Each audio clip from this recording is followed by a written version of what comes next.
Actually be 4 days until Texas and Texas A&M get back together. It is indeed, and we're throwing together a special show today. Jeff Ketchum is dealing with work stuff today.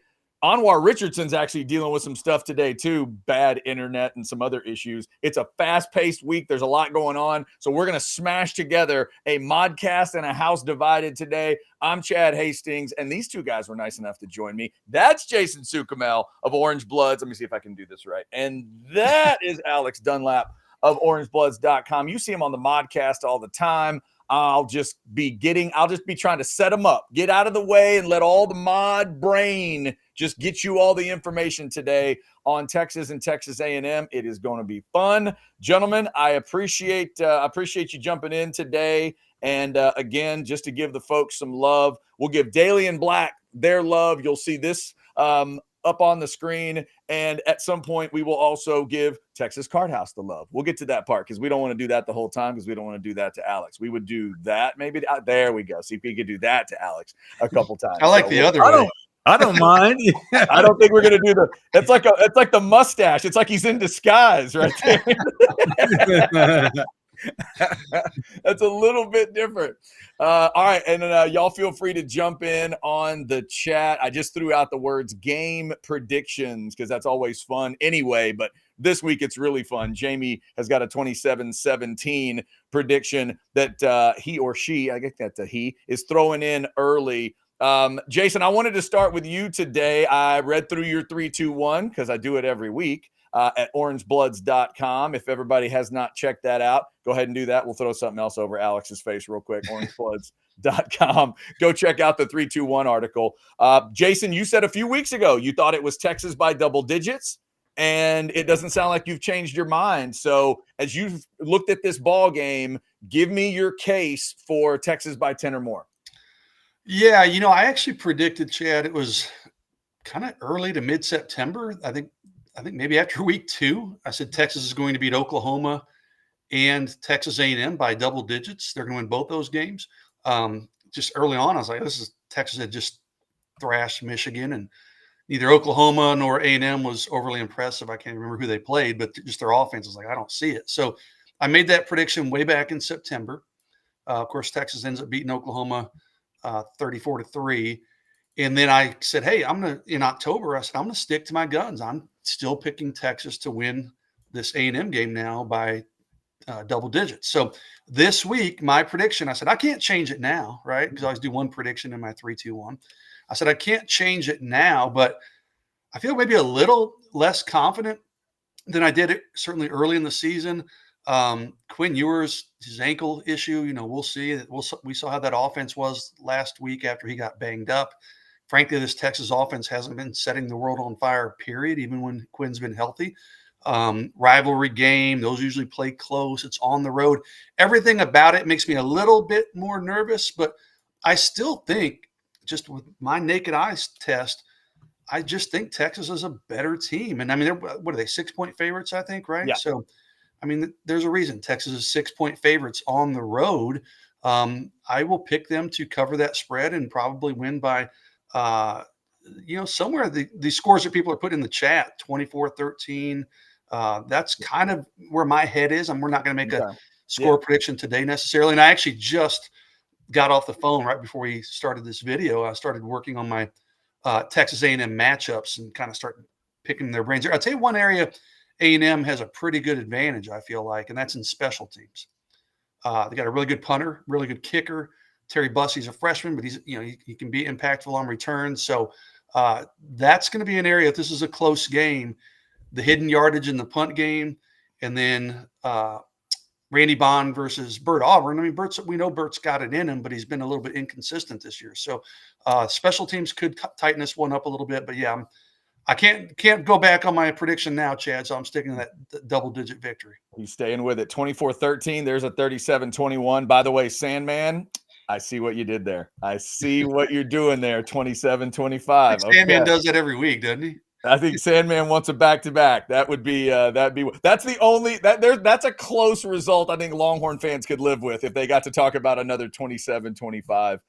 Just to dig that one in to the Aggies. All right, Alex, you heard Jason's case for a double-digit Texas win. As you dig into this thing, And you've obviously taken a closer look, I'm sure, at the Aggies these last couple games for them. Like, where are you? Do you agree with them on double digits, or do you think this is a closer game? Oh, I'm not making my prediction yet. I'll do that. I mean, I don't know. I'm still wrapping my mind around all of it. I still like. I mean, look, I'm interested to hear I'd be interested to hear what you took away from that Texas A&M Auburn game, and whether it was just a anomaly. Blood pressure is what I took away from it. Like big blood pressure changes. I had to have like a doctor by the end of it.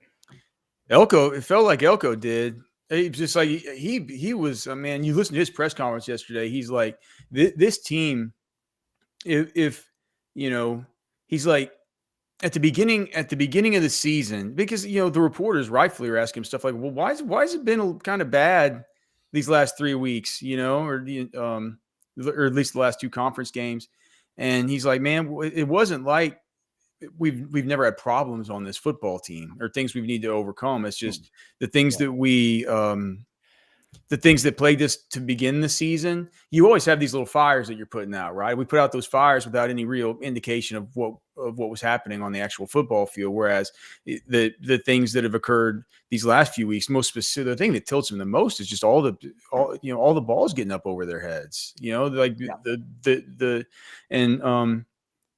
think that Auburn they have really good receivers.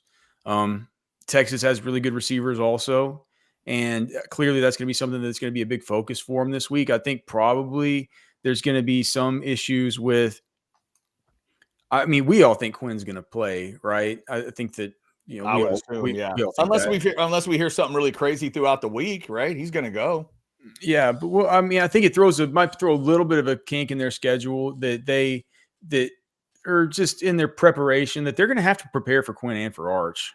They're gonna have to prepare for the run element. That takes away key reps in practice, to where if you just knew, the other thing is too that it looks like Sark's already doing the whole stuff with the circadian rhythm, with getting the team to practice in the afternoons and switching it from mornings to afternoons to get their sleep a little bit better on a short week, or not on a short week, but get their sleep a little bit better on a week where they don't have school. Where Elko, and also to prepare them to like be performing during that like 4 p.m. to 6 p.m. window, which is closer to when the actual game's kicking off, right? It sounds like Elko is not going to start doing that until Wednesday. So just a couple of interesting things about the preparation of the week with these guys. And I have to think that after seeing what Auburn did, there's going to be a big focus to not let these guys get behind us. And what I come around thinking is, if that's the case, then it should be fine for Quinn, because we've seen that he'll be able to pick you apart underneath, especially in games where DeAndre Moore has been healthy, right? We saw in the Arkansas game when they went to the 3 high safeties and they said, look, you're not going to get anything behind us. Well, I thought that what was really scary in that game was that DeAndre Moore goes out early, and Silas Bolden's not a 1v1 replacement for that underneath stuff. Where you just you just really rely on Moore's craftiness. And so just some balls up in the air, man, because if Quinn is compromised look, you're not counting on him to run around and go out there and be Johnny football, but what you are depending on is for him to be able to manipulate the pocket, for him to be able to step up in the pocket, make his throws, go through his reads. And that's been an issue for the last 2 weeks. And so I think if Quinn's fine, I have a hard time predicting the game without knowing if Quinn's going to be able to move better than he was last week. No, that's huge. I think and Jason mentioned it too. Like, the biggest question is just going to be that if you see early on, if you see 2-3 drives in, that he's just going to stand in that spot like he did at the bad part of the Kentucky game, and A&M knows right where he is and can tee off a little bit. But most importantly, that he just doesn't look comfortable. Like, fellas, that ball, that weird throw behind the line of scrimmage, and then obviously the fumble that goes the other way. That was a result of a lack of mobility. Exactly. Yeah. And if you see that early, then there's going to be a concern from the Texas perspective, obviously. If you can see the Quinn that started the game against Kentucky, Jason, that one felt like he was ready to roll. Those little feather passes over the linebacker, the seam route to Gunnar Helm, if those kind of passes are happening, and Alex is absolutely right, these Aggies on the back end have been busted up. They've been gotten deep when they're healthy, and they lost 2 guys against Auburn. That was part of that story. As they were getting, beat up early, they lost 2 more guys. We'll have to check the injury report this week for what is Lee and Hill.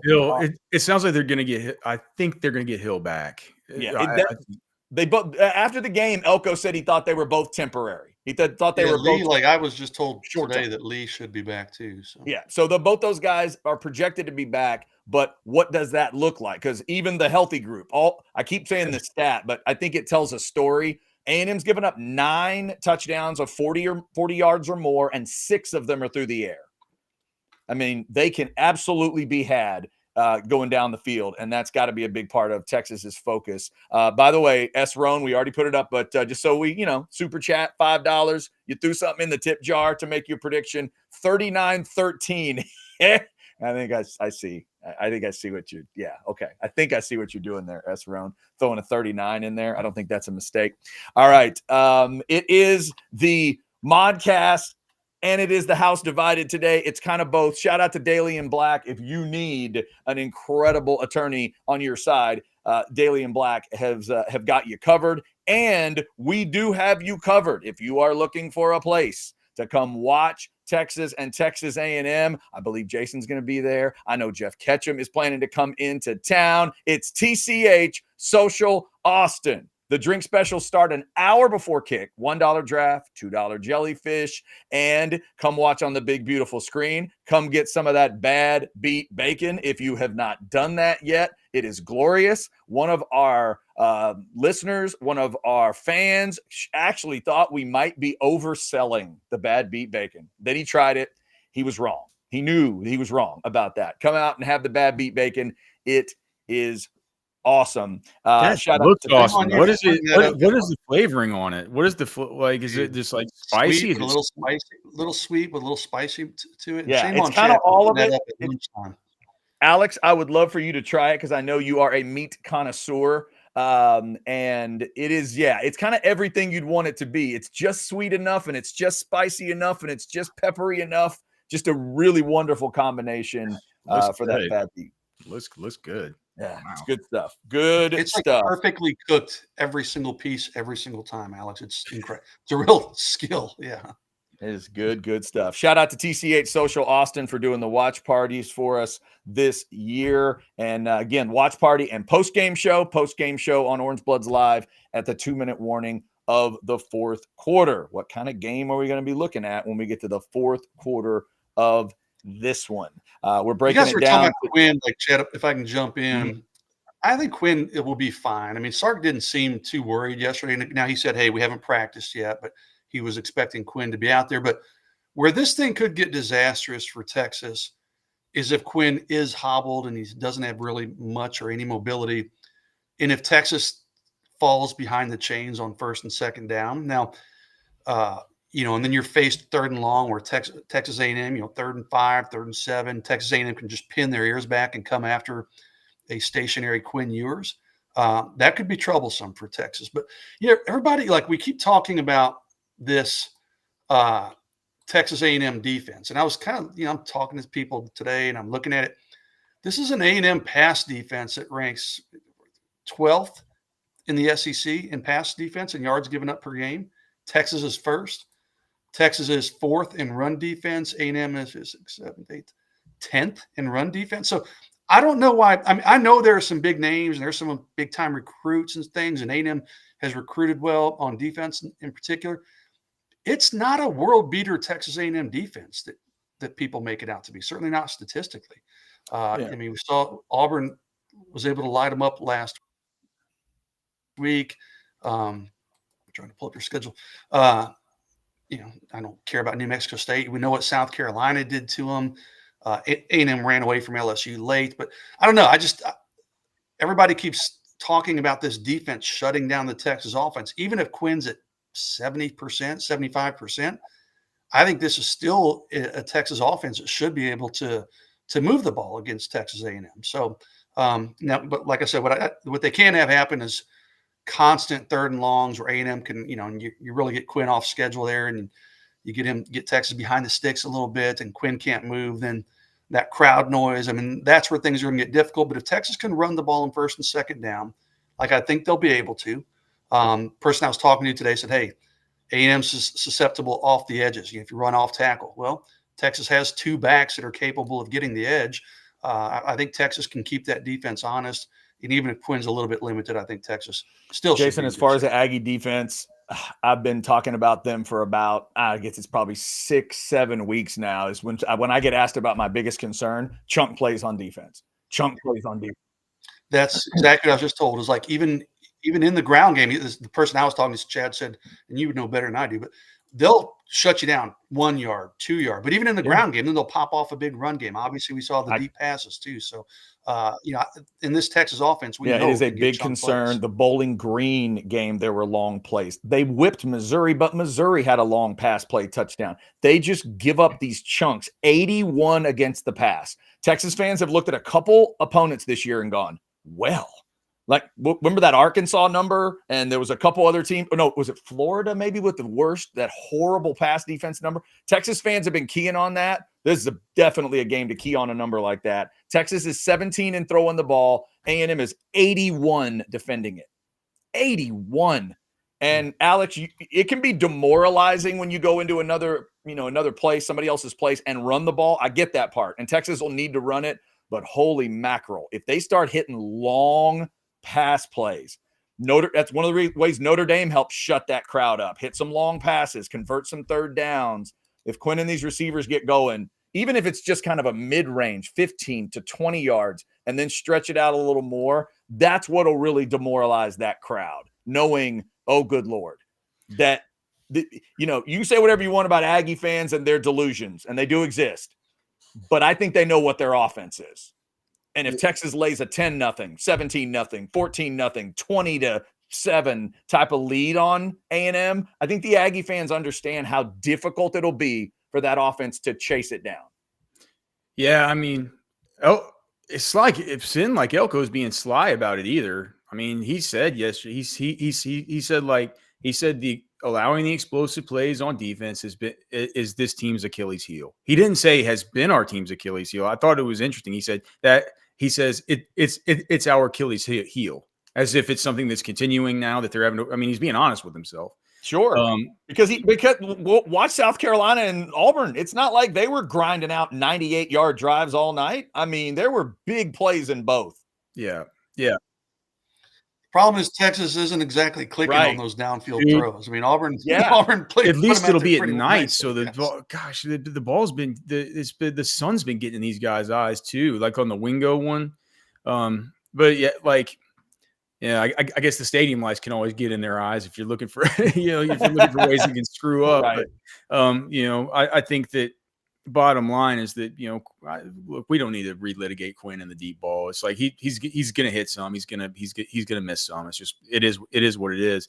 But if they can get it clicking, that's certainly the way that you would like to beat them. You mentioned getting to the edges and how that's a good way to attack them.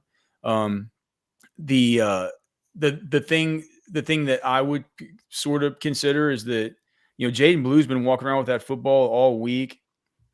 Whenever he's not fumbling the football, he looks like Texas' most explosive back. I know that Wisner's been good, but even Sark will tell you that we have backs that are good when we can get them to the edge and get them in space. So you have something there where it's another sort of strength, a relative strength to Texas, despite the fact that the running backs have been completely hobbled, right? A relative strength of what remains of that group is their ability to once they get to the edge. I mean, Jaden Blue has juice. Whatever you want to say about anything else, you can say it, but the guy's got juice out there, and just that way you can fumble. Well, he's actually done that, right? Yeah, that's happened. He's fumbled it out of bounds in the last 2 games. He's fumbled it out of the end zone in the last 2 games. Like, those are all fine. Just don't do it on the field of play, right? Don't do it between the tackles. I think that's one of the things where it's like, you put things together and you're like, all right, well, what's the strength? Like, Scourton or,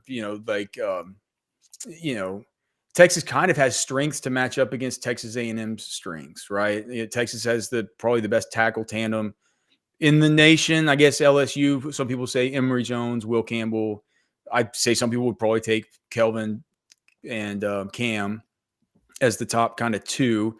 So even if the edge rush is really good, and it is, you got good players who can rush the quarterback. At least even if it's a bad day at the office for those two guys, they're still going to hold up better than your average run of the mill team against those various threats.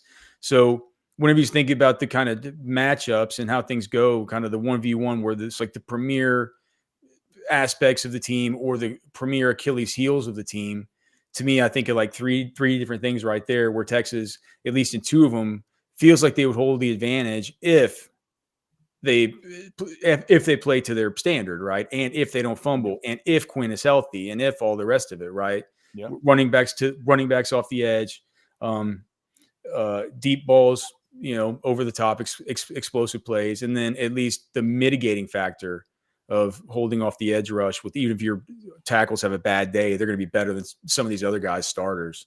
So, yeah, that's kind of the way I see it. And it's a tough one to put together. And especially with just the deal with, Kyle Field at night. It's such a, no offense, Chad, it's just such a bizarre place, man. Things were really weird there, dude. It's really loud, lots of traditions, lots of different screams and yells and coordinated yelling and stuff. Like, I've been to those games at night, man. It's like I always say, it's like Fear and Loathing in Las Vegas. You look around, you're like, man, am I in some kind of weird dream here? It's like, it's a weird spot. Well, and the other thing, Alex, that nobody can know is it's always weird. I agree with you. It's never weirder than when you guys come to visit, ever. It never is. It brings the weirdest out of a very weird group. And the last time they played and Justin Tucker hit that kick, there were 88,000 people there. That means they're going to put over 20,000 more people, like more than a Moody Center, are going to get thrown into there. They went 110,900 for George Strait. And I'll be shocked if they don't go over that number for this one. I think they're looking for like 111 if they can pull it off. And we don't know what that sounds like. We don't. When it's 3rd and 10 and the opponent is Texas, or 3rd and 2, or 3rd and whatever, I don't even know. I can't even tell you what it sounds like because it's never existed before. I don't even know. That's the part none of us can like fully compute in this game. Well, I mean, Jason, don't you think that? Do you have any credence to the thing that, like, Quinn, calm demeanor, that's kind of been one of the reasons why Texas has been good on the road? And I mean, Sark's kind of talked about that before. I don't know, like, does that help? Yeah, I think so. I'm trying to think what, he's had games where he's come out and started slowly and he just doesn't seem to get rattled, even if the crowd's on him. Anytime you have a veteran quarterback, I think it helps. But a veteran quarterback with Quinn's demeanor never gets too high or too low. I absolutely think that helps. The helmet communication should help. Some of that crowd stuff. I think Sark mentioned it yesterday. Maybe I think. No, I don't remember. What they can have happen is something that's been kind of an issue for this team a lot of the year, not last week. That's what he said. It wasn't last, but the pre-snap penalties, and that crowd, you may have to account for 2 or 3 pre-snap penalties just based on that crowd noise in College Station. So that's something they're going to be really careful, really conscious of. I don't worry about Quinn as much as I do Alex, maybe the offensive lineman and those guys, getting 1st and 15 or 2nd and 12s type things. If you get they've been saying that there's do you know whether this is true, Chad? That they're telling Texas A&M fans, they're saying don't you dare sell your tickets on the market. Is that that's what the athletic department's saying? They're telling them when we sell them. I would assume that's a pretty regular, a regular thing that an athletic department would say to its fans. But I always assume something like that would happen if that team is down, if that team is way worse than their rival and their rival's going to come in and it looks like they're going to get stomped. I don't think that's exactly what we're looking at, but I mean, I wouldn't be surprised because like I got my tickets for this game way back last November, but people that did what I did, if they don't want to go to the game, they're going to make money.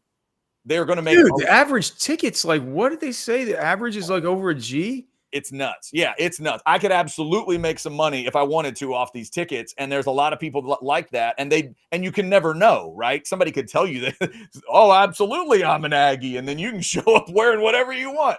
But yes, I'm assuming that there's been a lot of that because the Aggies realize that, again, they don't even know what this home field advantage is going to be like exactly, but they think it can't hurt them.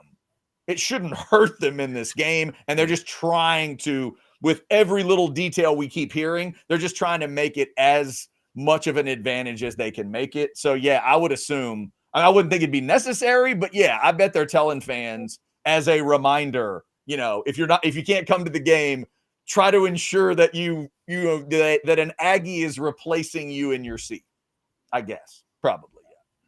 That would make some sense. We got some super chats in, and I think there's a specific question for Alex. We will get that. Part House Divided, part Modcast today, if you will. We're kind of combining the shows.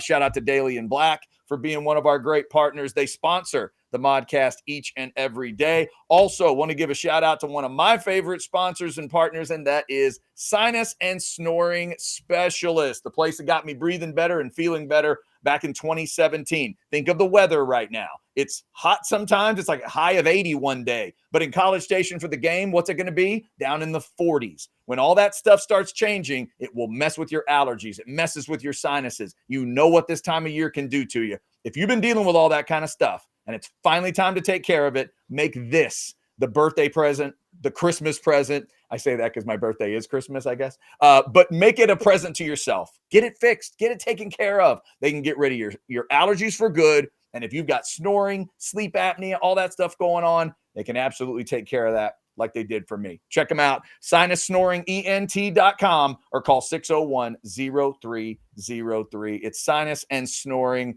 Specialist. All right, so we're talking, obviously, about House Divided, Chapter 119. Big break between 118 and 119. Thank God they're going to play this thing. Let's get... we get that super chat marked, and that means we've got 3 of them. So let's go through them here. Tracy throws us a 5 spot. Based on the Texas schedule, what are the top 3 wins achieved by Texas this season? There aren't any that are like super impressive. I mean, I guess Vanderbilt on the road would probably be one. That's still a pretty good Vanderbilt team. Does Arkansas on the road? Oklahoma. Oklahoma at the top. That's a game in the Cotton Bowl. It's a win versus Oklahoma. Yeah, that's got to be. Maybe, and then Michigan on the road. Yeah, Michigan. A Michigan team where it's like, I know that they've turned bad and stuff like that, but I can't get out of. They're going to have 2 players in the top 15 taken in the whole NFL draft on defense. It's not like it's a bad defense, and that's not even counting Kenneth Grant and these other guys. You know what I mean? Yeah. So. And Texas lit them up to the point they basically were in kill the clock. See, that's mode the thing for me, Jason, as I look at these 2 teams that we're about to see play, Texas and Texas A&M. They both, I think we can all agree, were kind of done some favors by the SEC. A&M doesn't play Bama or Georgia or Ole Miss or Tennessee for that matter. Texas, we all know who they didn't play. But I can argue that Texas has done a whole lot more with it. Like, think about what they've done, the messages they've sent. Tracy, my answer would be you got to give them credit for the way they beat Michigan there. You cannot ignore a 34-3 win against your biggest rival in the most unique college football game that exists on this planet. They stepped on Oklahoma that day. And then I'd say take your pick. Jason's got a point to mention. Arkansas finishing that thing in a two possession win, holding Arkansas down to 10 points. A team that had scored, 31 against a pretty good Ole Miss defense, even though they got thrashed. I think that one could be one. The way Texas beat Florida, I know the quarterback thing was a mess, but Texas destroyed Florida. So I can argue, and if we want to look at they played the same defense, they played the same defense that Ole Miss had to play. Yeah, exactly. So I think we can argue, I'd make the argument this week that that Texas has done more with the favors the SEC gave them than what the Aggies have done, because the Aggies have had a weird journey. lose to Notre Dame, win 2 games that looked impressive on that day, but then it's like, okay, well, you kind of beat 2 of the just weirdest kids in the SEC class. They can look like A students, but they can also just be slobbering in the corner. Like LSU and Missouri are weird teams to be really happy that you beat. You can be happy you beat them, but the Aggies trailed by 10 in the 3rd quarter against LSU. Now, they whipped Missouri. That's a separate issue. They absolutely did what they needed to do there. But then, fellas, what happened in South Carolina, what happened at Auburn, that has not happened to Texas on any level. So, Tracy, I think there's some impressive stuff on Texas's schedule, and we'll keep saying it, guys. There are those that don't believe that eye test is important. I think eye test is extremely important in all these discussions, because at some point you have to go, how good is that football team? And when Texas is rolling, they're a damn good football team. That's it. Let's see. This, Alex, I want to get this one in for you. I know you need to go about 12:45 today. We're going to make sure we get you out. So let's make sure we get this one to you. Jay with a 5 spot. Alex, I tried asking last night, but you never read the chat. Geez, way to go, Alex. Has Gilbo read the chat, but I forgot about this one. I should have got back to it. I read the chat, but it's like we were talking about like the playoff and stuff. But anyway. Okay. What is this about? If it's a super chat, I have to stop and answer it. Yeah. So. Has Gilbo been as bad in coverage all year as he was on Saturday? No, because he had a cover. Well, the coverage burn he had on Saturday came on the play where you remember it got where Michael Taft blitzed, and I thought there was going to be contact to the helmet, on Boley, and the flag came in, but it turned out it was a holding penalty on the offensive line, and so he didn't get credit for the coverage burn, but he got burned on that play. As far as what he did in the game, so it was let me just pull it up. So he was so he also had a penalty in the game. So he allowed 66.7% completion percentage in that game. At least he did have a PBU. But if you look at him on the year, I mean, I can understand why you think he's been I don't think Gilbo's been bad. I don't think he's been bad. But if you look among starters in the Texas secondary, he's certainly allowing the highest completion percentage. He's allowing a completion percentage of 61.11% on the season. He's had 1 coverage burn that's counted. And if you just look at his number of PBUs plus interceptions plus blowups, he's only really gotten his hands on the football this season twice. Whereas you look at guys like, Makuba, he's gotten his hands on the football 6 times. Jelani McDonald has played half of what Gilbo has. He's gotten his hands on balls, or his hands on footballs twice. Jade Barron has gotten his hands on 14 footballs. You know what I mean? You said 6 for Makuba. I would have guessed that number would have been a lot higher. That's surprising. Manny Muhammad, you're looking like 8. And all those guys, if you just look at the completion percentage allowed, Manny Muhammad and Jade, they're sitting at like 34%, 38% respectively. So 61% is definitely, and Taft and guys like Taft, Makuba, and Jelani McDonald have all. He's probably, if you're looking to point at a guy who's maybe had some struggles, I don't think it's been bad. I think they've been so good that even if he's probably their weakest link, but I don't think it's too weak of a link to where it just breaks the chain. Jay, thank you for that super chat. We appreciate that one. Also, this one coming in from Oscar 499. Do we think crowd noise is going to turn A&M's defense into a wrecking crew? They couldn't stop Peyton Thorne in my side at quarterback. Thorne in my side. I get you. Good job. No, Oscar. I mean, no amount of noise is going to create something that we haven't seen this year. This A&M defense is not that good.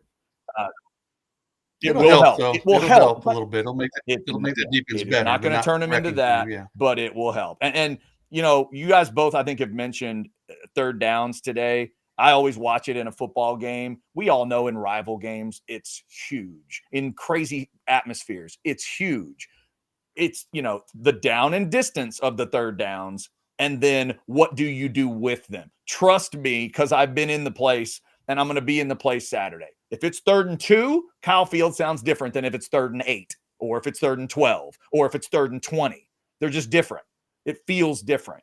And then converting it, that sound, that's music to Texas's ears. That little dropping sound, that little murmur that's created. That are they louder on 3rd and 2 or louder on 3rd and 20 to get the pass rush going? Which one are they louder on? I guess it's situation dependent. It is situation dependent in the game. I always feel like the more you need to get, the louder that crowd gets. Okay, fair. If you need 3rd and 12, they understand that, and it's a little more red meat in the cage.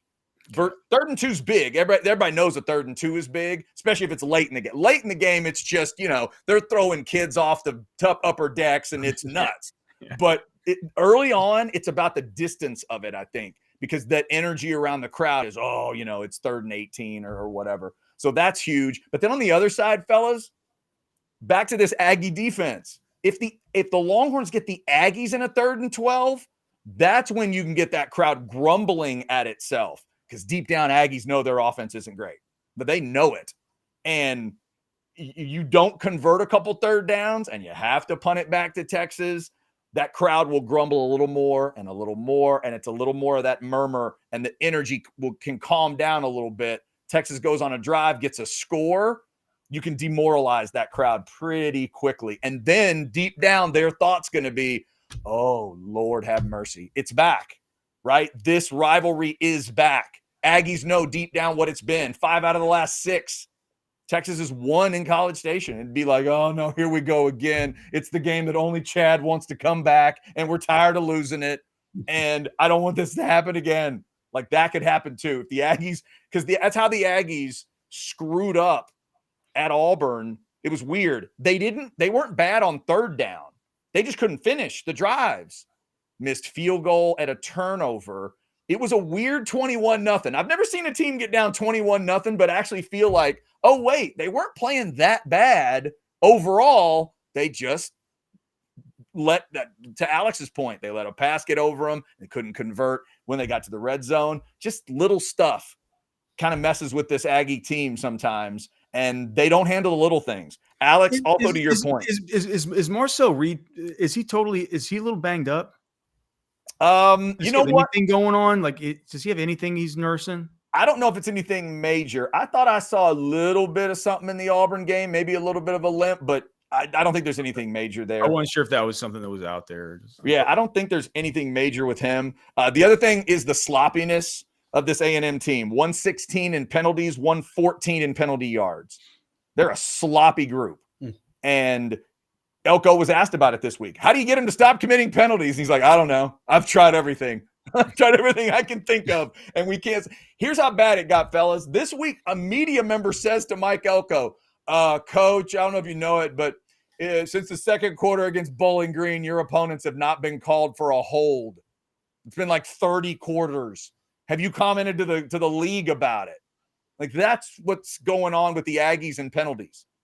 They got media members like trying to beg for holding calls that aren't happening for 30 quarters. Does seem a little bit fishy. One thing I will say, one thing about these I don't hate SEC officiating crews as much as I used to hate Big 12 ones.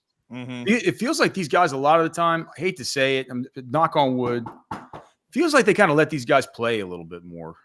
Oh, well, if you watch Texas, Kentucky, they're going to let them play in the defensive backfield. We know that. They will.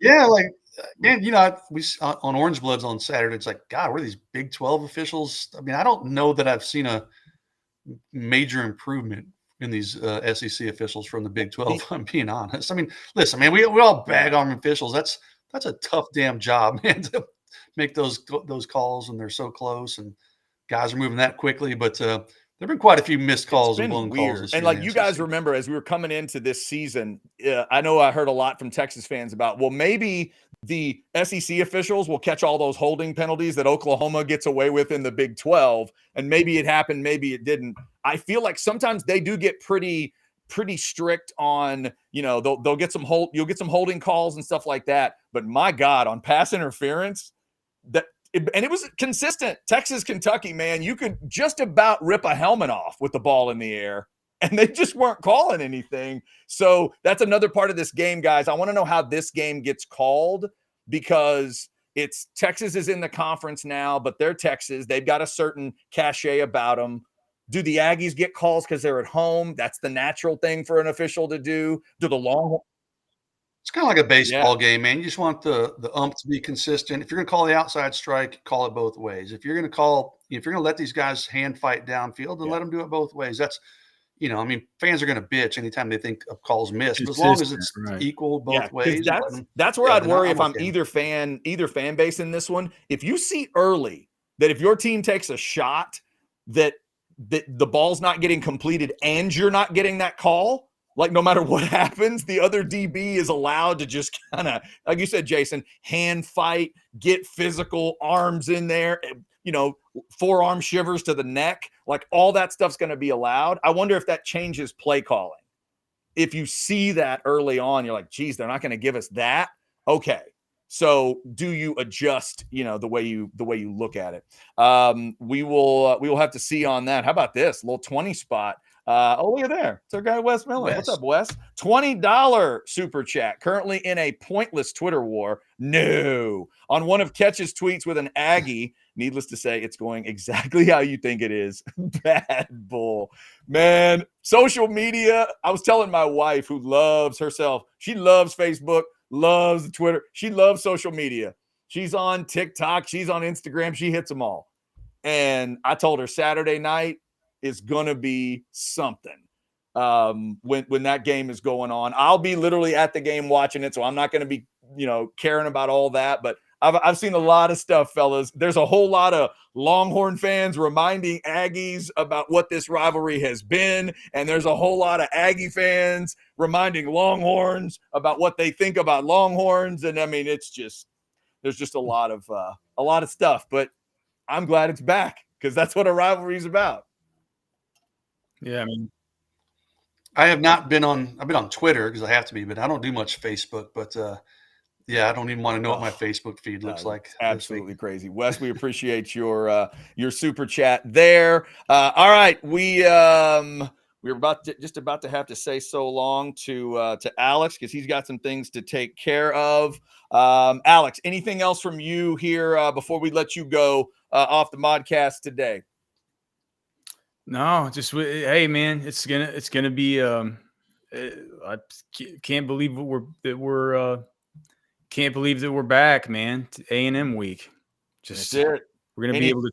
I mean, just gonna be able to just embrace the hate once again. It's crazy. Yeah, give me the percentage chance that you pick the Aggies to win the game. 0. Just checking. I just thought I would check. All right, boys. Take care, man. I will see y'all soon, man. Peace. Later, Alex Dunlap, ladies and gentlemen. Hope y'all got a chance to get out to Texas Beef Traders last Friday to see he and Cody. Also want to tell you, speaking of Alex and Cody and Football with Friends, we have a special edition of Football with Friends tonight. Since the CFP rankings are coming out at 7, they're just going to push their show back an hour and go at 7. So jump on in with them. A lot of you have done that these last few weeks, and we really appreciate it. So make your plans. 7 o'clock tonight for Texas and the CFP and where they're going to be. I made up, just like I always do, the projection. And to me, it's this simple. If they follow the AP, here's what it could look like tonight. Arizona State, probably in that 12 spot. Boise still taking that 4 and a bye. And Texas would be still right there in that 2 position. The thing you could see tonight, look at number 10. SMU could just sneak in. Finally, they haven't been getting any respect from this committee, but they could sneak in tonight. Indiana would stay in if they go off the AP based on the losses we saw in the SEC. So to me, this is what we could see. And Jason, a Tennessee, Georgia 8-9. That's kind of, as an SEC fan, I'd kind of like to see those two get it on again. That'd be fun. Yeah, and then Oregon would play the winner of that game, right? The way that sets up. Man, if you're Oregon, like, what the hell? We're the number 1 seed, and that's what we got to play. Can you imagine Oregon, Georgia as a quarterfinal? That would be absolutely silly. Oh my God. All right. So Modcast and House Divided today, kind of a combo show. Again, shout out to Daily and Black, one of our great partners for sponsoring the Modcast. That is normally each Tuesday at 10 o'clock with the fellas, but Catch had something going on today. He's actually in Austin today, taking care of some business. Anwar is also dealing with some stuff as he's getting ready for Thanksgiving and getting ready for the game, and he had some Wi-Fi issues today as well. So it's Jason and myself to take you the rest of the way. We appreciate you jumping in. Almost 900 of you in the Specs chat. We do appreciate you there. Speaking of great partners, let's give Specs a little bit of love. If you need to get stocked up for House Divided, Cowboys on Thanksgiving, or Thanksgiving itself, or all of it, here's a little idea from Lisa. Specs same-day delivery can save the day with our Specs app or online shopping. From world-class wines to hard-to-find spirits and craft beers to gourmet foods, delicious snacks, and spectacular sweets. It's Specs. Cheers to savings. All righty. We did get some, again, some pretty good, we got a $20 super chat in that we got. I don't see any super chats now. So if you want to throw something in, please feel free. Here's a regular chat from one of my new favorites. David Keith's always just throwing football stuff at you. Hoping that Texas beats Texas A&M Saturday. I would say the rivalry games are the most important wins. Michigan, Vanderbilt, and Florida could be considered good wins also. Especially, Jason, when you consider what Florida has looked like since. I would argue that both Texas and Texas A&M got to play a beatable version of Florida for different reasons, and now they could both say, well, we beat them. We beat them at their place if you're the Aggies. And, we beat them really bad at home if you're the Longhorns. I don't know if either team would really want to mess with Florida today, but if I'm Texas, I'd be bragging about whipping that Florida team. What was it, 49-17? Yeah, Florida wasn't beating Texas even if Lagway, 49-17, you're right. Even if Lagway had played, it may have been a more competitive ball game, but they weren't beating Texas and Austin regardless of who played. But yeah, man, Florida's, they're playing good football all of a sudden. Their recruiting's got a shot in the arm. So that program seemed to be on life support, coming into that Texas game, but they gave Napier the vote of confidence. He'll be back. They're throwing around NIL money. The recruiting is picking up. They're playing better on the field. So, I don't think it would have mattered in Austin that one particular week, but Florida's kind of bounced back and got a little bit of life to that David program. Keith, thank you for that. Also, David Keith in with this one, regardless of how many people view Auburn positively. Is that a large group? The Tigers are still 5-6 and will likely finish the season 5-7. Texas A&M losing to the Tigers was a bad loss. I don't think there's any doubt about that, David Keith. That was bad. Aggies needed to go handle their business, and they get down early like they did. They got the lead back. They got that game under control. Then they got the lead, and then they lost it again. I mean, Jason, it was multiple layers of disappointment. Well, and the way they lost on that drop in the end zone, you can speak to it more than I can, but that had to be incredibly frustrating if you're a Texas A&M fan to battle back from 21 zip. Then you get the lead, you blow the lead, you get in overtime, and looks like you might have the game in overtime, or at least be able to send it to another overtime, and wide open pass hits the guy in the numbers and he drops it. So yeah, that was a frustrating loss for A&M people. All that heartbreak type of stuff, I never like that. Whether I know sometimes my team can take advantage of it, but I hate plays like that. I just can't stand it. Like when was it Keontae Ingram that dropped that ball against LSU on an easy play? I hate those. I hate that. Like I love that the Cowboys beat Washington in a game because the Cowboys suck, and I'll take every win I can get. But I hated that it happened on a missed extra point. Like that sucks. That's just those are goofy little moments. But to me, watching that game and rooting for A&M, the moment of that game wasn't there. That wasn't about Amari Daniels catching a football. It was about the defense that didn't stand up. They got a lead, 31-28. And then was that the lead they officially? Yeah, that would have been the lead I think they should have held that they didn't. Like that's what they came all the way back and got a drive and put that crowd on full nervous mode. And then they let Auburn go right down the field. Like that's the moment the game got away. Once you're into that 4 overtime system, especially the overtime system now that I think is bizarre since A&M and LSU scared them into it. Like Jason, that's when all we're down to is you're just trading 2-point conversions. You're into a weird penalty kick thing there where something's going to happen weird. A&M blew their opportunity earlier in that game. David Keith, you're absolutely right. Don't let any Aggie fan tell you that's not a bad loss. That's a bad loss. You can't do it. And Jason, it also, let's see, we got this one too. Oh, this is good. I wanted you to talk Fasusi, and somebody just gave us a super chat to do it. But real quick, I was going to say, the other thing weird about this game is that A&M should not, if deserves mattered, A&M should not have a shot at Atlanta. They shouldn't. They lost that opportunity. But then that weirdness happens in Norman, and now they're kind of like differently slotted in this game, if that's the way to say it. You know what I mean? Like, this should just be about Texas and Atlanta. But somehow the Aggies go through all that pain and then get this strange. So it's like they have to restart the motor, you know, to get it going. I'm really wondering how their psyche is, because they come into this week trying to puff up the chest going, oh no, it's everything we want's out in front of you. And it's like, well, you did just lose the, you know. Well, they need this game more than Texas, right? I mean, Texas is going to stink if Texas loses, but they're probably still in the college football playoff. But listen, if Texas loses this game, somebody's going to pull all these clips. I'm never going to hear the end of it, but A&M is not an SEC championship caliber team. If they're in that conference championship, it's just going to be disappointing. We're going to watch A&M and Georgia. By the way, I agree. I agree. That's my team, and I agree with you, Jason. They don't feel like an SEC championship game team. You don't lose to Auburn. South Carolina, you can accept. They're playing really good football, but you don't lose to Auburn. I don't remember like when let me pull this up. I sent my rankings to catch them the other day. Well, they're in my 3-2-1 today. So I've got A&M at number 8, Chad. I mean, I have Alabama above them despite what happened last week. Ole Miss. I've got Florida trending up at 5. South Carolina at 4. South Carolina's playing good football. Tennessee, Georgia, Texas number 1. Now, you can make a case that maybe 8's too low. You know, maybe A&M's 5th or whatever, but I still don't feel like they're one of the top 2 teams. There's no way you could convince me they're top 2. So anything other than Texas and Georgia at this point feels like it's going to be a little bit of a letdown in terms of this. I agree. And so in the end, sometimes deserves doesn't matter. And that's what the Aggies will tell you if they go to Atlanta. Like, forget deserves. They're Hey, tough shit, Texas. You didn't take care of business, so you let them go. And I do think that's another part of it if you're a Texas fan. Great stat that our graphics department threw out at Orange Bloods today, that since 2000, Texas has 16 10-win seasons and the Aggies have 8. And this game would prevent the Aggies from getting to 10. They can't get to 10 if you beat them this Saturday night.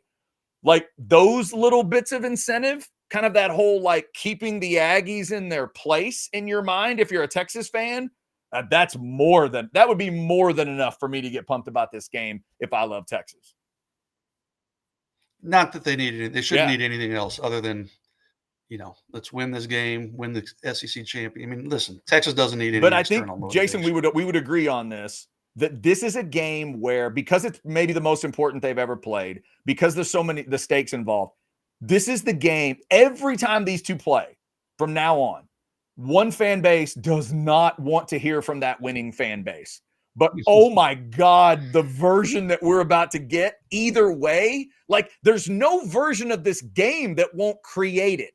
You could give me a 16-15 win either way. You could give me a 10-point win either way. And if you give me a blowout either way, good grief. Social media might break. If one of these teams wins by 21 or more, social media is going to melt. All the platforms. Like, it's just going to be insane. How great is it the first year of renewing this rivalry that it has such high stakes, right? I mean, it would have sucked it would still been great. I shouldn't say that, but if Texas was 9-2 right now and A&M was 5-6 or something ridiculous, we'd be like, okay, it's still an awesome game. But like the fact that the winner of this game goes to the championship game, I never would have believed that at the beginning of the season. So it just Jason, I mentioned this yesterday. No matter what you want to say about Tucker's kick and what it meant, those two teams were not good. They weren't. They were average at best.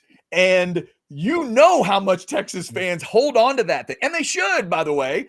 because of the moment. They remind Aggies about 27-25. But ultimately, the 2011 version of both of those teams,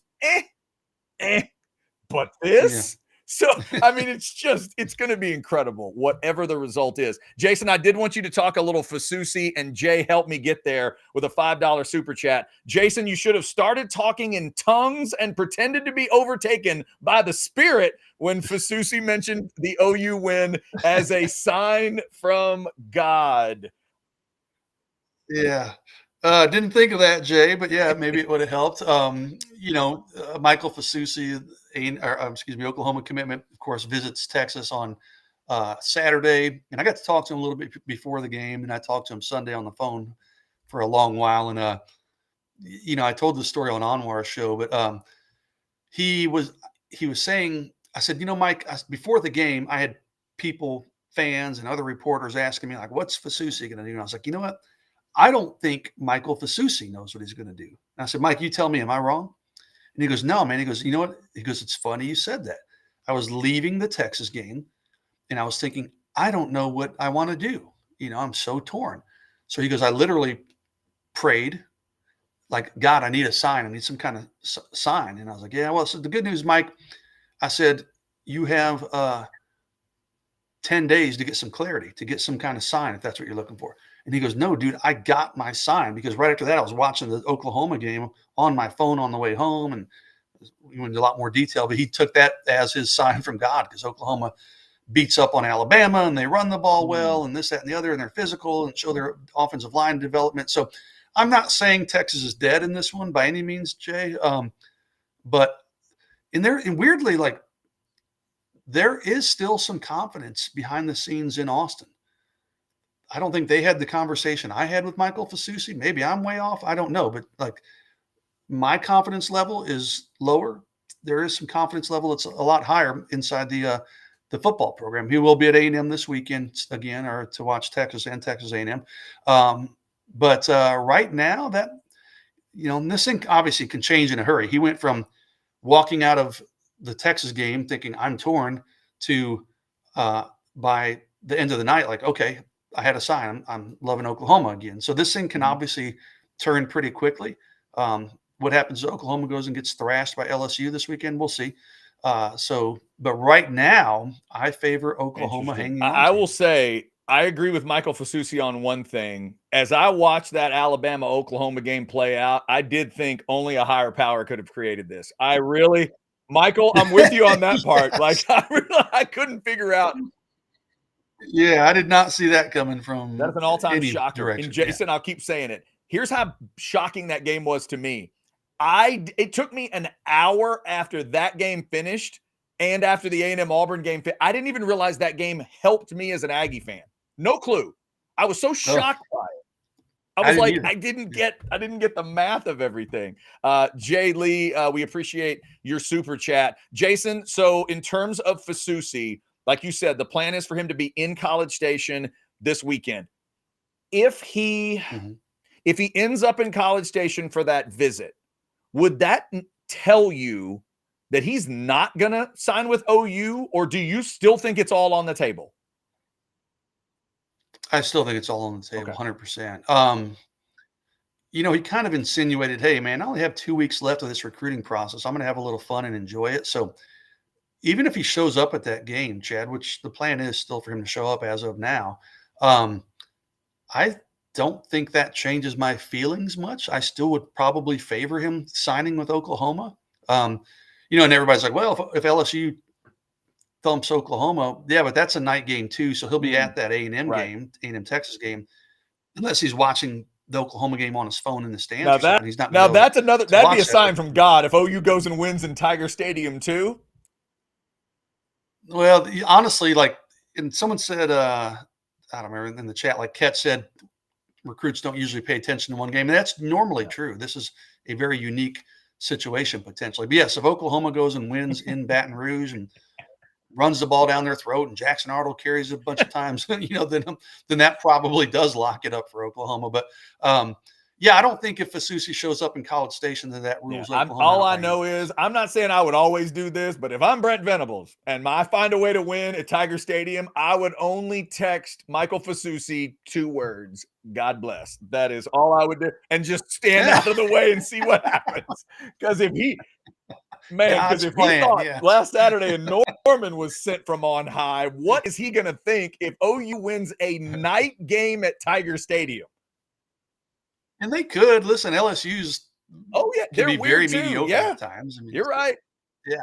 So, I mean, and maybe Oklahoma found something last week with, I don't have the stats in front of me. I looked, I was like, damn, Jackson Arnold threw for like 60 yards, but he ran the ball like 25 times or something ridiculous. So maybe that's their recipe they use moving forward. Thank you for that super chat. If y'all want to throw a super chat in, we will get it right to the top of the list. We have hit the top of the hour when things normally get crazy. I do have buy or sell for Jason coming up. We got some more chats from you guys. Also, let's see if I can make you a little hungry with some Hayes City Store talk. All right, so here's what happens this week. I think I told you guys this story, but in addition to somebody coming out to TCH Social Austin to try the bad beat bacon, our man Mr. Longhorn went to Hayes City Store. He did a big trip in. I think he said he did a big 4 days in the Austin area. So he went to Hayes City Store and had the chicken fried steak, then had the bad beat bacon later. He even mixed in some Terry Black's barbecue. Well done, Mr. Longhorn. But he had to get out to Hayes City Store and see what we were talking about. And then he found out. And he put pictures of it out on Twitter. And he said, damn. And I saw his face Saturday night. I said, what did I tell you about that chicken fried steak? He's like, Chad, that was unbelievable. Because it is. It's one of the best chicken fried steaks you're ever going to have. I'm not saying it's the absolute best, because I don't know every chicken fried steak you've ever had, and I got to give other people some credit. Here's what I'll say. I don't know if you've had 5 better. I think it's on a Mount Rushmore. It's on the Mount Rushmore for me, no doubt. Go try this chicken fried steak, and you tell me for sure that you've had 4 that are better than that one. Whoo, man, I'd love to go have those too. This cream gravy is out of this world. The chicken fried steak is great. Anything you get, just ask them, what can I get that you will serve with the cream gravy? I guess they could serve anything with the cream gravy. You know what? If I got one of their pizzas and dipped it in cream gravy, that actually would be good too. It's fantastic. Hayes City Store will treat you right. Get on out there and check them out. Okay. I made myself hungry, and hopefully I made y'all hungry too. Mm-hmm. Yeah. You between all this food talk you've been talking, Right. I'm like, oh, Chad, my internet's out. I got to go eat. Sorry. See ya. Like, Jason's going to start saying no to sitting in on the show. I am not sitting in on the show if you're going to make me hungry again. I just need to plan it better. I need to eat before we do the show. Like, 'cause I'm not a breakfast guy. I don't ever eat breakfast. So normally I eat like lunch fairly early, but yeah, this today kind of threw my schedule all out of whack here. So I'm not to start gnawing on my own. All right, let's grab some of these chats I liked here. Brad says, not going to lie, I will miss heckling Aggie about Casey McCoy. I believe that's Case McCoy beating them in the last game. Well, yeah, Brad, you just take the last game part out. Like, it's going to live. Yeah, he's still lost to Case McCoy. That game doesn't go away. It just changes its. And again, I think that game can now sort of fit into where it needs to fit. It was the last. It's going to be the last of the first run of the game, so it has a little more importance, and you can find a little more importance in a matchup of teams. Yeah, you can still, if you're a Texas fan, you can say, "Hey, Case McCoy had you guys running to the SEC to try to get away from Texas because you couldn't even beat Case McCoy." So I mean, there's still fun to be had in there, right? I still see that run in my nightmares, Jason. I still can see him doing it, and I'll still go back. There are 2 calls in that game that went against A&M that makes me wonder about these SEC officials. The Aggies, because they were exiting the conference, and they did not get all the calls that night. They got kind of treated like Nebraska got treated when they left the Big 12. And there was a call about like an unnecessary roughness on, I think it was Sammy Davis, the cornerback. It was just a silly call. But then on the Case McCoy run, Dominic Espinosa grabs an Aggie and throws him in the seats. Like, it is one of the most obvious holds ever. I need to rewatch that game. I remember the run, of course. But they're never going to call it, right? They're not going to call it in that situation. I wonder what they're calling Saturday night in a big moment. If it's close, let's say it's close again, and it really does matter what things get called. Let's see. Jason, I'd forgotten this. You realize the last time these 2 teams played, Carrington Bindum had a big interception for Texas. I think he's the one that had the pick 6 for Texas. Yeah, vaguely. And then according to a box score I looked at, Jackson Shipley threw a touchdown to Blaine Irby. That happened? That I remember. Yeah. Yeah. Again, all very vague. I need to rewatch that game. It's so bizarre. I don't recall certain things, certain details of. Everybody goes to the easy details of that game, right? Everybody wants to talk about that McCoy run because of how big it was, and Justin Tucker's kick, and Tannehill's bad performance. Like, some of those things line up, but then those little details that sometimes you miss. How about this prediction? Gary says, just another game when we move on to the SEC championship. 49-0 Texas. Oh, my God. Gary, that would make me happy, not because I'm a Texas fan, but just makes my job a lot easier, these blowout games, because I'm writing my game story during the game. So, like, it's so easy when I can, I have pretty much my story written in the third quarter because I know how this game is going to end. So, also, Gary, Gary, I think this might be where Gary is going. I believe the biggest margin of victory in this series belongs to Texas at 48-0.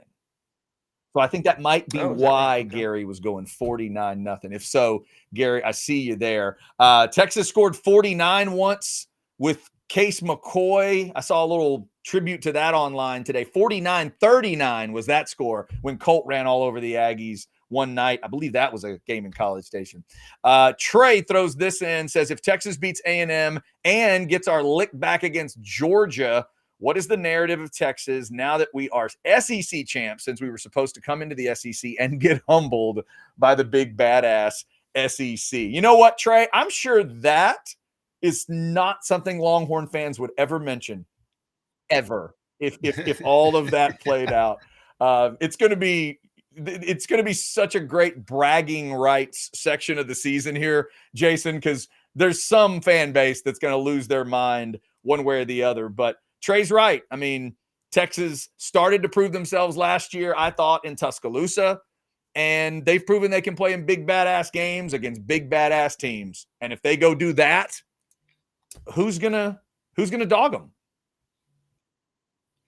Yeah, if they win the SEC championship in their first season, you can say, hey, I mean, Alabama's down. I mean, Tennessee is what they are. Ole Miss, we just beat Georgia. Texas fans say, we just beat Georgia, and hey, we are the new big dog in the conference. Now, if they lose to Georgia, Georgia says, hey, we got you twice this year. Yeah, you guys are good. Exactly. You're not quite ready they would get to do a little bit of the jawing there. And even though that game is in Atlanta, Jason, I'll let you tell me, if I was a Texas fan, I would absolutely want to see that rematch. I know it's Atlanta, but are you kind of itching for that one? Because 30-15 was a game. I know some have called that a domination, and I don't describe it that way. I thought that ends up being a close game. Texas had a chance that they just didn't take advantage of. How badly would you like to see the rematch? I'd like to see the rematch, and I'd like to, honestly, Georgia didn't have their best game either. Their offense was I'd like to see that rematch and have both teams play a really good game. Okay. Texas played like crap that game. Georgia was not at their best. I mean, but we've seen Georgia be up and down this year too. But yeah, I'd like to see I think those are the two best teams in the conference. So I'd like to see the two best teams play. And I'd like to see them both play quality, clean games. And then, then you have a better feel like, okay, that wasn't just a one-off where somebody just had an off week.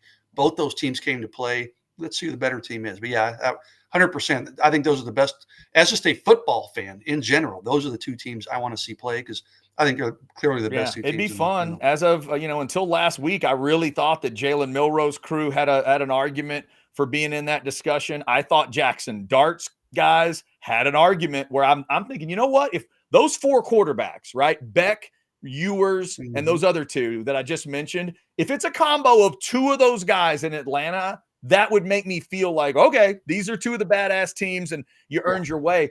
Well, two of those guys puked on their shoes. So now let's see if Beck, and obviously Beck's going to get a chance to finish it. Let's see if Ewers can join him. Here's a prediction for you. Hook says 76-37. I get it. I got you hooked on the horns. He knows that all-time record. Texas fans have a lot of things they're ready to pull out of the holster when it comes to the Aggie game, and those numbers are one of them, 76-37. So that's the all-time That's win number, right? So if A&M was to pull off the upset, they would have exactly half the number of wins that Texas has, that would be true, right? and they would need 38 more to tie at that point. That is exactly Yeah. right. And Still sadly, ways off. hooked on the horns, there have been 5 ties, which I'm sure you could tell me that the Longhorns would have won all those, and it should be 81-37 right now. But unfortunately, college football has had its flaws for a long, long time. I can still remember being about, I don't know, 6 the first time I asked my dad why there are ties in football, and he couldn't explain it to me. Like, you really can't figure out a way to do this? Okay. Let's see another super chat from our guy Barb's 10 499. So God will have sent mixed signals dependent on the outcome of UT and A&M. If Fasusi doesn't choose OU, pick a prom date already. Fasusi hashtag horns by 30. He doesn't know, Barb's 10. Will you let the man just take his time? Come on. He doesn't know. He's trying to figure it out. Yeah, I don't know. I don't know either what to tell him. I just know if I'm Brent Venables, I hate the idea of that kid sitting in College Station watching the game. I hate that idea. Just, it's terrible. I know it's a big game in his state, but the idea that he's watching my biggest, most hated rival playing in one of their biggest games ever, and he's trying to figure out if he wants to go to that school or maybe the other one, and he's committed to me. Even at the outcome of that game may not the Texas A&M game may not matter as much to Michael Fasusi. He may just be like, hey, whoa, I want to be a part of this game every single year. If I go to Texas, I can be part of Texas OU and this. That's a great point. We'll see. I mean, he thinks he saw a sign last week, but we'll see. Again, we got 8 days to figure this I thing hadn't really out. thought of that recruiting argument, Jason, but especially if this show appears to be whatever it's going to be on Saturday, there is only one way. There is only one place to commit to if you want to be in both of those games guaranteed every year. In places like Columbus, Ohio, and the Big House, and Notre Dame. I mean, listen, you want to play, then the other SEC games, of course. So you want to play in attractive venues and big-time football? I mean, seriously, we're better than Texas with the non-conference schedule combined with the SEC and then the rivalry games. Texas good point. If y'all want to send a super chat, we will get to those right after we do a little buy or sell, and we'll do that right after I tell you about AV Consultations. It is the place that can get you all set up, the big screen you've always wanted. Look, Thanksgiving week, if you're going to go somewhere that causes a little jealousy, or if they come to your house and deep down, you don't have the setup you want, if you got like a father-in-law ripping on you because it's like you call that a big TV, AV Consultations is the place that can get you set up. 255-8678. If you love your Longhorns, this game is back. House Divided is back. You're in the SEC now, and you may end up in Atlanta fighting for an SEC title, NFL playoffs, all the stuff you love to watch. Make sure you're watching it on the best setup possible. Make it the Christmas gift to your entire family. And remember, let AV Consultations handle everything. Let them buy the TVs. They can get better deals than you can, and they know this stuff backwards and forwards because they've been doing it since 1988. 255-8678 or go to avconsultations.com. All right. And if I can just get that to work. Jason Sukamel, nice enough to sit in today. Jeff Ketchum is in Austin doing all kinds of stuff today, being the boss.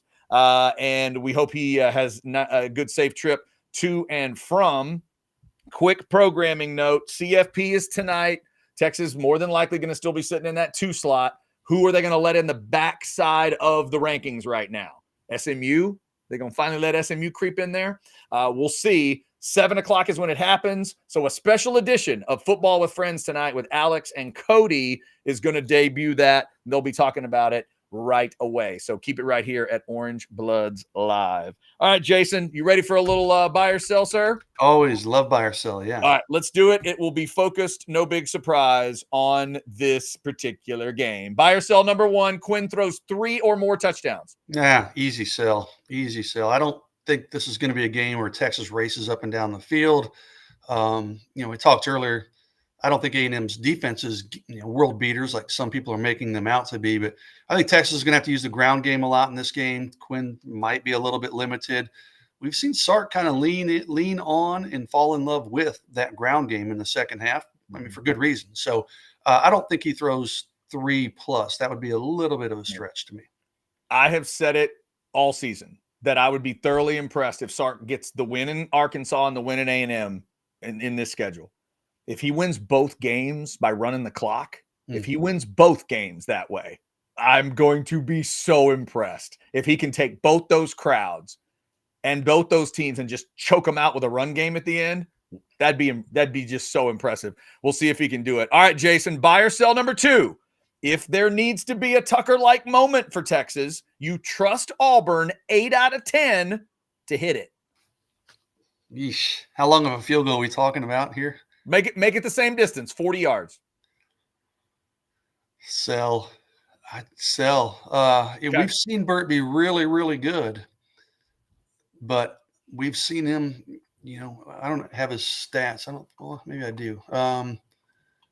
What is Burt on the year? Let me see if I pull this up here. I'm sorry. That is one I do come not on, have. computer, work with me. I'm going to sell that, though. I mean, he is 52 out of 52 on PATs, but only 9 of 13 on field goals. Yeah. He's 4 of 7 from 40 to 49, 0 for 1 at 50. So 40 and beyond, he's 4 for 8. So, the numbers seem to back me up on that, Chad. I'm going to sell, especially in this environment, a little bit cooler weather. And we know he's capable, right? But he just seems to have lost a little bit of that consistency from early in his career. It is weird. You go back to 2011. There's not a Longhorn fan alive that wasn't confident with Tucker that night. And more confident that night than I am him kicking for the Ravens this year. He's got exactly. Yeah, right. There's something going on with Justin maybe too right now. But I would argue both sides have their own questions. Bond missed a kick at Auburn. He's missed some kicks here and there on the season. I don't have his numbers right in front of me, but he's not stellar this year. He's got that big one against Bama. Everybody remembers in 21. But I just don't know, Jason. I think both fan bases will have a little nervousness if it comes down to it. If we get into that game and it's like a 45-yarder in 40-degree weather at night, the place is electric, and you send Auburn or Bond out for that kick, I don't think either fan base is at near a 10 out of a 10. That's like, Bond, oh, no, he hits it. We win this, no problem. Bond is 19 of 22, 2 for 3 from 50. I think he missed it was mid 50s. Okay. But he's 7 of 9 from 40. And I need to check this, but I think he missed 2. Was it in Florida? I think he missed 2 and it was bad weather there. So, you can kind of make excuses a little bit for his misses a little more than some of Burt's. So I'm giving A&M when I do my matchups, I'm giving A&M the edge in special teams based on their punting and field goal kicking. And I was going to say another guy that nobody will care about in this game that Aggie fans hope they will end up caring about is Tyler White, the punter. He is way better than what Texas has been doing punting. Yeah. He's not elite at the level that the Aggies have had at times, but when he's good, he's damn good. He can be a guy that changes this game. There have been times where he's been a little off, but he's way better than what Texas has got punting-wise. So just something to look at. But I've also pointed out this weird stat, Jason. Texas is 113 in net punting. A&M is 122 in punt returns. Which is surprising. But Terry Bussey's capable. Any week he could go off on a return like that. So. Yeah, and I also think A&M needs to involve Bussey every way they can. They use him as a running back against Auburn. They're going to have to use him as everything, I think, in this game, depending on things. All right, speaking of running backs, Jason, buy or sell number 3, the Texas running backs will not lose a fumble on Saturday. My head says to sell that because based on last week and several other weeks, but I think they've made such a conscious effort this week on ball control. I'm going to go with a buy on that, Chad. I know that's probably playing against the odds a little bit, but I just think Texas, they beat that home so much, like Jaden Blue carrying the football around, and Jarrett Gibson did it one week. And I think they know they cannot lose the turnover battle in this game. So I'm going to buy that they do not lose a fumble, the running backs in this game. It's going to be interesting to watch that part of the game. All right, how about this part? Buy or sell number 4. Texas sacks Marcel Reed 4 or more times. How many times did Auburn get to him? I think it felt like 150, but no, it was, God, it was 4 or 5, wasn't it? Let me pull Yeah, it up. you know, while you're looking, I'm going to buy that for a couple of reasons. I was talking to some people today, and they're like, sometimes he's a little quick to pull the ball down and take off running, and he can almost run himself into a sack or two, right around the line of scrimmage.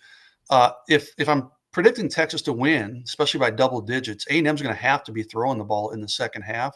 That's where Colin Simmons just tees off. I think you can get A&M a little bit on some speed off the edge. So Trey Moore. So I'm going to buy that. If you say 4, if you said 4.5, that might change it, but 4 or more, yeah, I'm going to buy that. I think maybe they'll get to him 4 times. And it was 4 against Auburn. 4? Okay. Yeah, it was 4 in that one as well. And finally, Jason, I'm really interested in this one. Buy or sell number 5. Anwar will give his first trip to College Station for a game a passing grade. When it comes 100%. to Yeah. Yes. He's going to love it. He's going to love it. Just the atmosphere, this crowd, the energy. I mean, I think it's going to be unreal. I'd love to be there. My daughter, who's a junior in high school, is going with her friend and her friend's family. They're big Aggies. Wow. And they're not even going to the game. They're just going to tailgate. Mm-hmm. And then my daughter's they're going to go to her friend's dad's work tailgate, some other tailgate, some fraternity tailgate, which I'm not exactly thrilled with. My 17-year-old daughter going to fraternity tailgate. So, Right. I mean, my kids are new to this whole football thing. And my point of saying all that is like people that aren't even like hugely into this game are going to be flocking to College Station. So, yeah, I think Almar's going to come back and be like, whoa, that was pretty freaking intense and pretty incredible. I think he'll give it a passing grade for sure. Here's the one thing I wanted to ask him if he was on the show today. I wonder if Anwar has ever been in a press box that's on top of the student section. It's a rare thing to have the press box on that side, but when A&M redid everything, that's where the press goes. The actual broadcasts are still on the east side, west side of the stadium. Okay. And then, on the west side, but the east side where the students are, that's where they put the press box. And it's a weird angle and you can't see like the big scoreboard from the press box. So, but I wonder the old stories about Kyle Field moving and the press box swaying back in the day. I wonder if that is happening in the new one when you put 110,000 in there. So Anwar will have an interesting report, I'm sure, from that press box. And if Texas handles their business, he'll probably have a report of a quiet press box and a real calm atmosphere.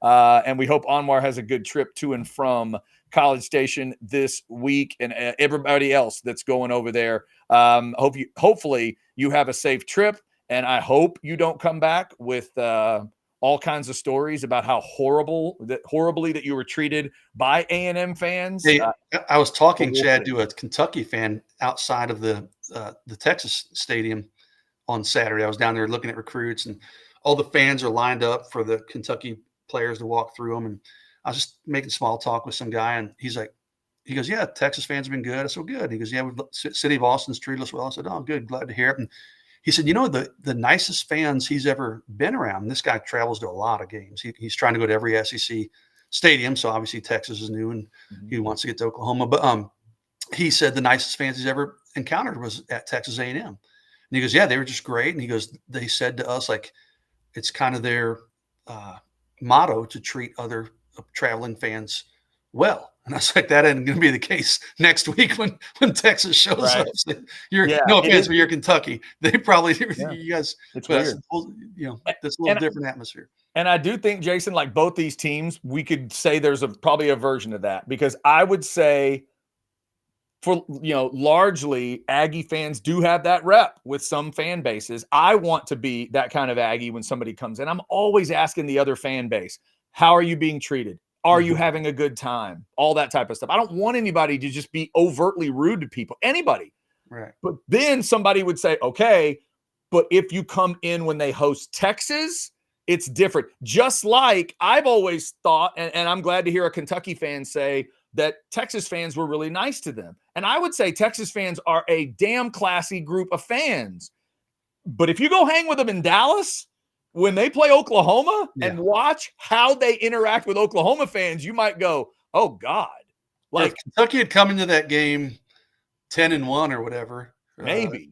Yeah. 9-1, I guess would have been. You probably get a bit different vibe from Texas fans, right? Or just the way it is. Okay, yeah, you're Kentucky, you're not much of a threat. Come on in, guys. Come on in. Let me show you some hospitality. But it just brings out the worst part of it sometimes. I still can't believe, Jason, we haven't talked about this week. It's a dumb little detail. I still can't believe that something occurred in 2011 that has the Texas folks scared to bring Bevo. Like, that makes me so sad as an Aggie that, like, whatever happened, people could not be respectful enough to an animal that large that the people that take care of that animal go, man, we don't want to do it. What do you mean you don't want to do it? Well, no, we're not going to. It's like a great rival coming. I know, but we fear for his safety, or it wasn't worth the effort, or whatever. That's sad to me. It is sad. I mean, it's one thing being a fan, but being a jackass, especially to an animal, I mean, come on, man. That's taking a little too far. Yeah. Especially since we're the ones that take care of him when he's sick. The Aggie Vet School takes care of Bevo. We love the animals. Some would say too much, but we love the animals. Come on. All right, one more super chat before we get out of here, and I believe it's Justin who will get the last say. How many NFL teams do you think will throw their season away in the NFL in 2 years when Arch goes in the draft? I think 31-16 over the Aggies. So there's the prediction for the game, a 15-point win for Texas. That'd be a cover. Jason, how many teams do you think would throw it all away for Arch Manning?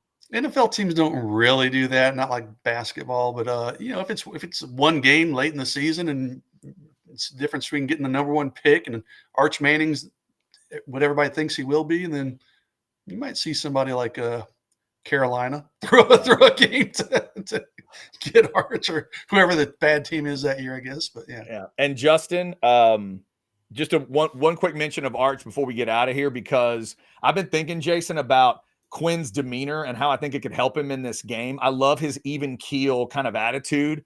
And I saw some interviews with him this week. When he's at his best in terms of interviews, the way he carries himself, he just looks like he knows something I don't know.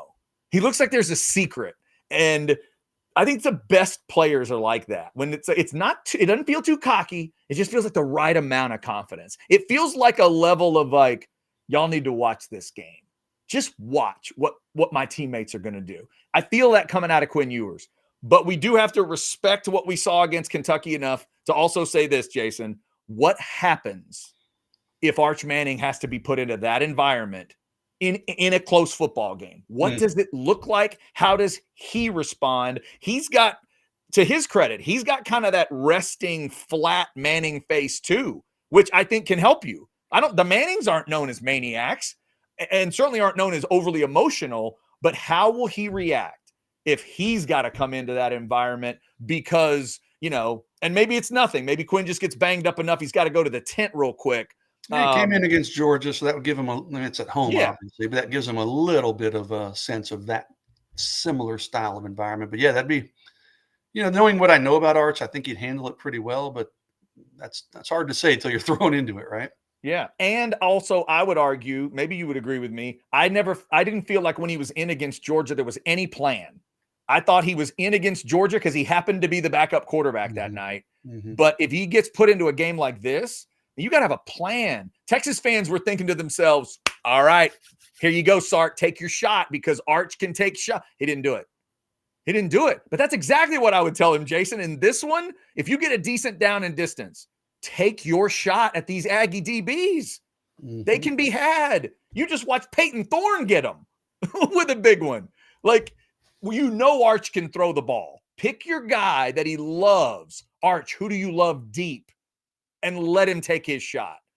That would be an absolutely wild moment in this game that maybe we don't see coming. But we'll see. Feels like Sark's going to go with Ewers if he's vertical.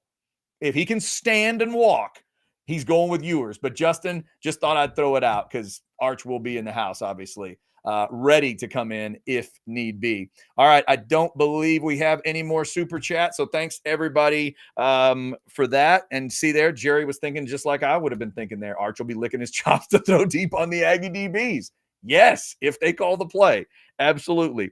All right, before we get out of here, one more reminder about TCH Social Austin. This is where the watch party is going to be. Good Lord, let's hope the Aggies don't wear those black uniforms for this game. $1 draft starts at 5:30. $2 jellyfish starts at 5:30. So get on out there. The food is incredible. We've been telling you about all of it. I'm featuring the bad beat bacon this week on the picture, but the salmon is incredible. The burgers are great. That grilled chicken sandwich was amazing a couple weeks ago. Everything people are having. Our man Cody Carpentier tried those biscuits and gravy, and he loved them. They do breakfast all day as well at TCH Social Austin. So get on out there. Jason's going to be there.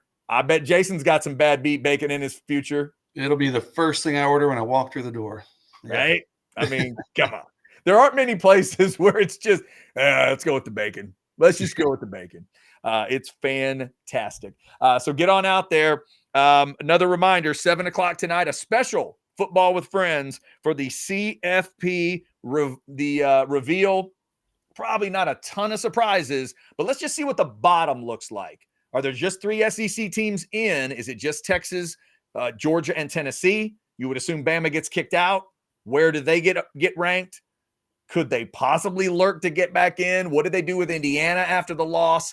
And will the SMU Mustangs finally get any love? They're in the ACC title game, by the way. Nice job, Mustangs. Nice job. We'll see where they get placed tonight. Check out Jason's column if you haven't. The 3-2-1 is up at orangebloods.com. Tomorrow, you get the old-fashioned at 9, and then Jason and I will have the recruiting hour at 10 o'clock. Full recap of everything from last weekend, Fasusi, the visitors, what's up with Myron Charles, and then leading into this weekend. Is Fasusi going to be in the house in College Station? What about Hilson? What about other big names Jason's hearing about? We will go through all of that tomorrow as well. And also tonight, we got an Outsider show for you. Wednesday night normally, but it's Tuesday this week since some of us are going to travel for Thanksgiving tomorrow night.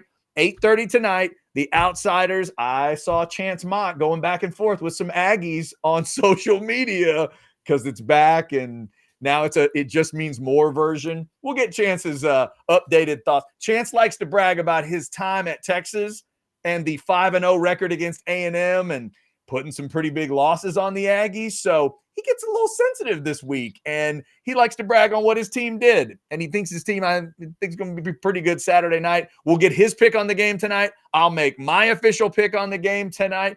Is Chad going to pick the Aggies or the Longhorns? Tune into the Outsiders tonight, and you'll find out.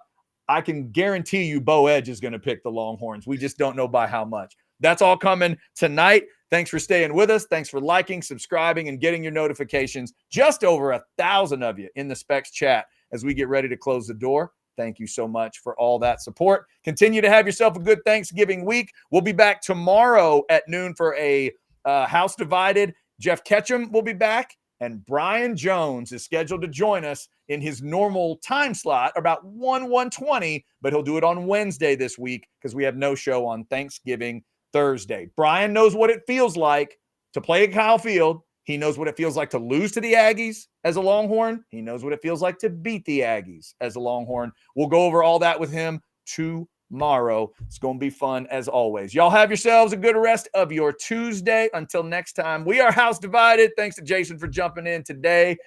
Be careful out there on the